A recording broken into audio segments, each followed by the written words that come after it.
ప్రభుత్వంపై వచ్చే విమర్శలకు జవాబు చెప్పేందుకు నేతలు జంకుతున్నారు. చంద్రబాబుకు వంత పాడుతున్న ఎల్లో మీడియా ఆ బాధ్యతను భుజాన వేసుకుంటోంది. మురికి వార్తలతో అబద్ధాన్ని నిజం చేసే ప్రయత్నం చేస్తోంది. వైఎస్ జగన్ ప్రశ్నలకు కూటమి నేతలు నోరు మెదపడం లేదు. వారికి బదులుగా కూటమి పక్షాన ఎల్లో మీడియా ఎదురుదాడి చేస్తోంది. చంద్రబాబు తరపున బ్యాండ్ మేళం మోగిస్తున్న ఎల్లో మీడియాపై ప్రముఖ జర్నలిస్ట్ కొమ్మినేని శ్రీనివాసరావు కామెంట్ చూద్దాం. ప్రభుత్వంపై ఎవరైనా ఏదైనా విమర్శ చేస్తే ఎవరు సమాధానం చెప్పాలి? ప్రభుత్వంలో బాధ్యత వహించే ముఖ్యమంత్రి లేదా మంత్రి లేదా సంబంధిత శాఖ అధికారులు జవాబు ఇవ్వాలి. కానీ ఏపీలో విచిత్రమైన పరిస్థితి ఉంది. వారికి బదులుగా ఎల్లో మీడియా రిప్లై ఇస్తుంటుంది. ఇష్టం వచ్చినట్లు ఎదుటివారిని దూషిస్తూ తమ అక్కసు తీర్చుకోవడం ఈ ఎల్లో మీడియా ప్రత్యేకత. వారు రాసే మురికి వార్తలకు అంతు ఉండడం లేదు. ఎవరైనా నిజాలు చెబితే వాటిని వక్రీకరించి ప్రభుత్వ పక్షాన ఎదురుదాడి చేస్తోంది. విషయం ఏమిటంటే, కొద్ది రోజుల క్రితం వైఎస్ఆర్ కాంగ్రెస్ అధినేత మాజీ ముఖ్యమంత్రి వైఎస్ జగన్ ఏపీ ఆర్థిక పరిస్థితిపై డేటాతో కూడిన ఒక ప్రకటనను ఎక్స్లో పోస్ట్ చేశారు.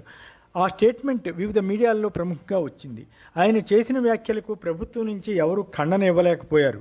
రోజు ఎక్కడ ఏ అవకాశం వచ్చినా జగన్ను ముఖ్యమంత్రి చంద్రబాబు నాయుడు రకరకాలుగా దూషిస్తుంటారు. అంతే తప్ప జగన్ లేవనెత్తిన ఆర్థిక అంశాలపై పెదవి విప్పడం లేదు. ఆయనకు బదులుగా తెలుగుదేశం పార్టీకి బ్యాండ్ వాయించే ఆంధ్రజ్యోతి పత్రిక ఒక పెద్ద కథనాన్ని ఇచ్చింది. జగన్ ప్రకటన సాక్షిలో ప్రముఖంగా వచ్చింది. అందులో రాష్ట్ర ఆర్థిక పరిస్థితి అత్యంత ఆందోళనకరమైన హెడ్డింగ్ పెట్టారు. అది జగన్ చేసిన వ్యాఖ్య. కేవలం 14 నెలల్లోనే 1.86 లక్షల కోట్ల అప్పు చేసిన కూటమి ప్రభుత్వం అని కూడా అందులో తెలిపారు. వైఎస్ఆర్ కాంగ్రెస్ ప్రభుత్వం 5 ఏళ్లలో చేసిన అప్పులో ఇది ఏకంగా 56% అని జగన్ తెలిపారు. ప్రస్తుత కూటమి ప్రభుత్వ హయాంలో అవినీతి వల్ల ఆదాయానికి భారీగా గండిపడిందని ఆయన ఆరోపించారు. తన హయాంలో 3.32 లక్షల కోట్ల అప్పు చేయడం జరిగిందని, అది 5 ఏళ్లలో జరిగితే ఈ 14 నెలల్లోనే అందులో 56% అప్పు అంటే 1.86 లక్షల కోట్ల అప్పు కూటమి ప్రభుత్వం చేసిందని ఆయన వివరించారు. ఇది నిజమా కాదా అన్న దానిపై ప్రభుత్వం సాధికారికంగా జవాబు ఇవ్వాలి. ముఖ్యమంత్రి చంద్రబాబు లేదా ఆర్థిక మంత్రి కేశవ్ కానీ ఆర్థిక శాఖ అధికారులు కానీ దీనిపై అనలేదు. ఆంధ్రజ్యోతి మాత్రం ఆ ప్రకటనపై స్పందించింది.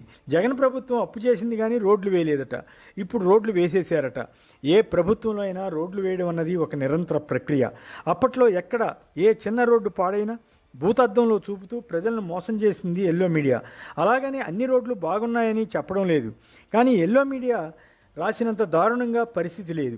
పైగా అప్పట్లో కొత్త టెక్నాలజీని ఉపయోగించి కొత్త రోడ్ల మన్నిక పెంచేందుకు ప్రయత్నించారు. ఆ విషయాలను దాచిపెట్టి ఇప్పుడే రోడ్లు వేస్తున్నట్లుగా ప్రచారం చేస్తున్నారు. నిజానికి ప్రస్తుతం కూడా అనేక రోడ్లు అధ్వాన్నంగా ఉన్నాయని సచిత్ర సమేతంగా వార్తలు వస్తున్నాయి. సోషల్ మీడియాలో పుంకాలుగా పాడైన రోడ్లు కనిపిస్తున్నాయి. ప్రస్తుతం సుమారు 1200 కోట్లు ఖర్చు చేశామని చెబుతున్నారు. అయినా రోడ్లు అనేకం ఎందుకు అధ్వానంగా ఉన్నాయి? ఏజెన్సీలో జనం గుర్రాలెక్కి ఎందుకు నిరసన చెబుతున్నారు? మిగిలిన 1.84 లక్షల కోట్ల అప్పును ఏం చేశారో, శ్వేతపత్రం ఎందుకు విడుదల చేయరో ఈ మీడియా చెప్పి ఉండాల్సింది కదా.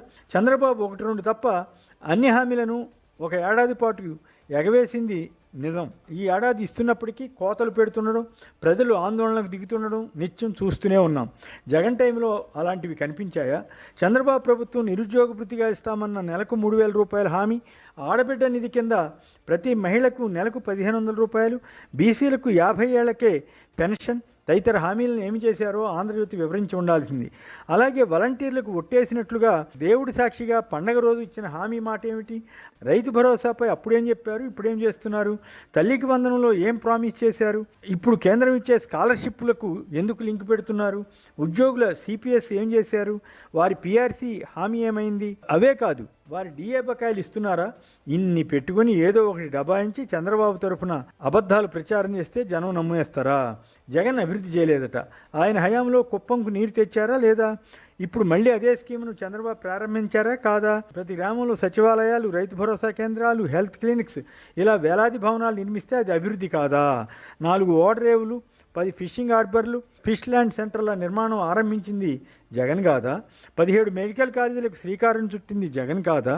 ప్రస్తుత కూటమి ప్రభుత్వం వాటిని ప్రైవేటుకు కట్టబెట్టడానికి చేస్తున్న ప్రయత్నం మాట ఏమిటి? జగన్ స్కూళ్లను, ఆసుపత్రులను నాడు నేడు కింద బాగు చేయలేదా?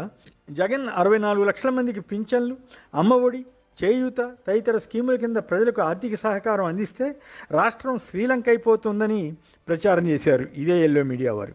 మరి ఇప్పుడు అలాంటి స్కీములు పెన్షన్లు ఇవ్వడం రాష్ట్ర వికాసం అని రాస్తున్నారు. మరి ఎల్లో మీడియాని ఎలా నమ్మాలి? మహిళలకు ఉచిత బస్సు ప్రయాణం గొప్ప విషయం అని ఈ పత్రిక చెబుతోంది. అన్ని బస్ సర్వీసుల్లో ఈ స్కీమ్ అమలు చేయకపోవడం మోసం కిందకు వస్తుందా రాదా? మహిళలు అత్యధికంగా ఎక్కుతుండడంతో బస్ సర్వీసులని తగ్గిస్తున్నారా లేదా? అదే టైంలో ఆటోల వారు ఈ బస్సుల్లో భిక్షాటన చేస్తూ నిరసన చెబుతున్నారే, వారికి ఇచ్చిన ప్రామిస్ ఏమైంది? ఇదే మీడియా యజమాని పలుమార్లు ఈ స్కీములన్నీ వృధా అన్నట్లుగా మాట్లాడిన సంగతి ఏమిటి? జగన్ చేస్తే తప్పు, చంద్రబాబు చేస్తే గొప్ప అన్న చందంగా ప్రచారం చేస్తుంటారే. కరెంట్ ఛార్జీలు పెంచను, పైగా తగ్గిస్తానని చంద్రబాబు పలుమార్లు అన్నారు కదా, ఆ మాట మీద ఎందుకు నిలబడలేకపోయారు?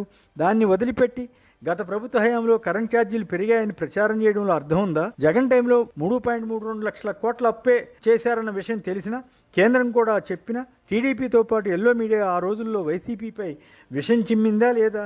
జగన్ చెప్పినట్లు ఆదాయం కూటమి ప్రభుత్వంలో తగ్గిందా లేదా?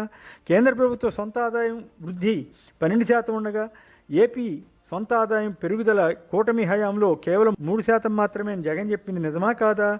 ఆదాయాలు తగ్గి అప్పులు పెరగడం ఆందోళనకరమని జగన్ అన్నారు. దానికి అంగీకరిస్తారా లేదా?